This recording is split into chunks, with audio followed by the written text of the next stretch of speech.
Approximately 2 linggo bago ang Pasko. Kaya yung ilang pasaherong nakausap namin ay pinaghahandaan na yan sa pamamagitan ng pagpunta sa airport ng maaga.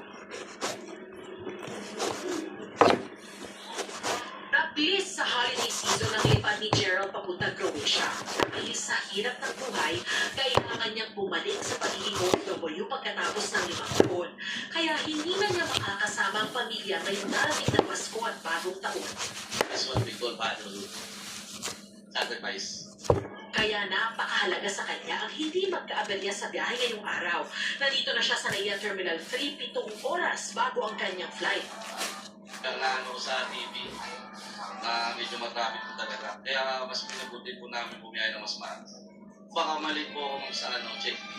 Isa pa yun. Ano pinakano. Kaya nagmahal mo may oras. Biyahe na. Marami ng tao sa NAIA Terminal 3. Walang gumbayang dating ng mga pasahero, kaya hindi rin nawawalan ng pila sa check-in counters.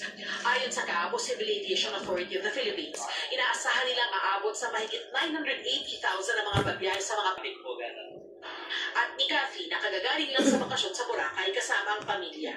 Pinagahan namin kasi we're traveling with kids. So, kumbaga, as much as possible, we don't want to rush sa mga lines. Or naagahan namin kasi ang dami na rin passengers right now.